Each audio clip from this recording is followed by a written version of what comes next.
اعوذ باللہ من الشیطان الرجیم بسم اللہ الرحمن الرحیم۔ معزز سامعین، ہم آپ کو اپنے چینل پہ خوش آمدید کہتے ہیں۔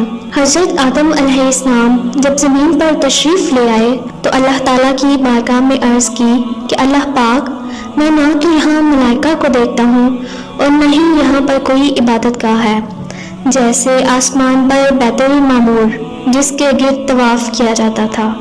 اللہ تعالیٰ نے فرمایا، تم زمین پر کعبہ کی تعمیر کرو، اس کا طواف کرنا اور اسی کی طرف منہ کر کے عبادت بھی کرنا۔ کعبہ کی تعمیر کے سلسلے میں تمہاری رہبری حضرت جبرائیل علیہ السلام کریں گے۔ حضرت جبرائیل علیہ السلام حضرت آدم علیہ السلام کے پاس آئے اور انہیں اس جگہ پر لے گئے جہاں اللہ پاک نے کعبہ کی تعمیر کا حکم دیا تھا۔ حضرت جبرائیل علیہ السلام نے سب سے پہلے اس جگہ کی نشاندہی کی جہاں کعبہ کو تعمیر کیا جانا تھا۔ اس کے بعد ساتوں زمین تک کعبہ کی بنیاد ڈال دی، جس کو فرشتوں نے 5 پہاڑوں سے لائے ہوئے پتھروں سے بھر دیا اور اس کے چاروں طرف دیواریں بنا دی۔ بعض روایات میں آتا ہے کہ حضرت جبرائیل علیہ السلام آسمان سے بیت المعمور کو اٹھا کر لے آئے اور ان 4 دیواروں کے درمیان رکھ دیا، اور حضرت آدم علیہ السلام اس کی طرف منہ کر کے نماز پڑھتے اور طواف بھی کرتے۔ نوح علیہ السلام کے دور میں جب طوفان نوح آیا تب جبرائیل علیہ السلام بیت المعمور کو آسمان پر واپس لے گئے اور کعبہ کی جگہ ٹیلوں میں بدل گئی، لیکن لوگ پھر بھی برکت کے لیے یہاں آتے۔ حضرت ابراہیم علیہ السلام کے زمانے تک یہ اسی حالت میں رہا، لیکن جب حضرت حاجرہ اور اسماعیل علیہ السلام آ کر اس میدان میں ٹھہرے تو اس جگہ پر کچھ آبادی ہو گئی۔ حضرت حاجرہ علیہ السلام کے انتقال کے بعد حضرت ابراہیم علیہ السلام کو حکم ہوا کہ وہ حضرت اسماعیل علیہ السلام کی مدد سے کعبہ کی تعمیر کریں۔ اللہ پاک نے اس کی نشاندہی کے لیے ایک بادل کا ٹکڑا بھیجا جسے دیکھ کر اس کا خاکہ بنایا گیا، اور حضرت ابراہیم علیہ السلام نے حضرت اسماعیل علیہ السلام کی مدد سے زمین کھودی۔ جب اس محسوس جگہ سے زمین کھودی گئی تو حضرت آدم علیہ السلام نے جو خانہ کعبہ کی بنیاد رکھی تھی وہ نمودار ہوئی۔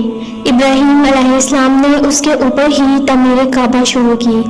جب دیواریں حضرت ابراہیم علیہ السلام کے قدوں تک پہنچ گئیں تب اس وقت حضرت ابراہیم علیہ السلام کے معجزے کا نزول ہوا۔ اس مقدس پتھر کو مقام ابراہیم کہتے ہیں۔ یہ خانہ کعبہ سے چند فاصلے پر ہے۔ جب ابراہیم علیہ السلام سے دیواریں بنانا مشکل ہو گئی تو آپ رضی اللہ تعالیٰ عنہ اللہ کے حکم سے اس پتھر پر کھڑے ہو گئے اور یہ پتھر ہوا میں اڑنے لگا، اور ابراہیم علیہ السلام نے بڑے آرام سے پتھر پر کھڑے ہو کر خانہ کعبہ کو تعمیر کر لیا، اور یہ پتھر موم کی طرح ملائم تھا۔ اس پر ابراہیم علیہ السلام کے مقدس قدموں کے نشان بن گئے۔ اللہ پاک نے سورہ آل عمران کی آیت 96 اور 97 میں فرمایا ہے، خانہ کعبہ میں اللہ کی بہت سی نشانیاں ہیں، یعنی اللہ پاک کی روشن نشانیوں میں سے ایک مقام ابراہیم ہے۔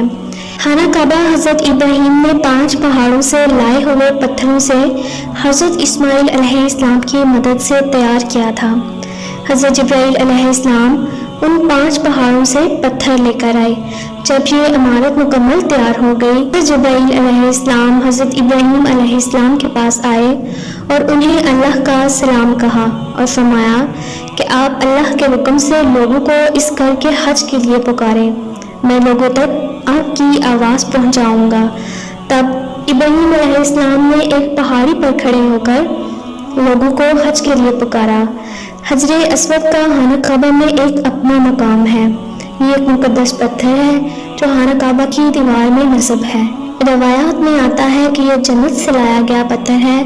606 عیسوی میں جب سیلاب آیا تھا تب قریش نے دوبارہ خانہ کعبہ کی تعمیر کی۔ عبداللہ بن زبیر کے دور میں کعبہ میں آگ لگ گئی تھی، جس وجہ سے حجر اسود کے چھوٹے چھوٹے ٹکڑے ہو گئے تھے۔ عبداللہ بن زبیر نے انہیں چاندی میں منوا دیا تھا۔ خانہ کعبہ آج تک اسی حالت میں موجود ہے۔ اللہ پاک سے دعا ہے کہ ہم سب کو اس مقدس گھر کی زیارت کی توفیق عطا فرمائے۔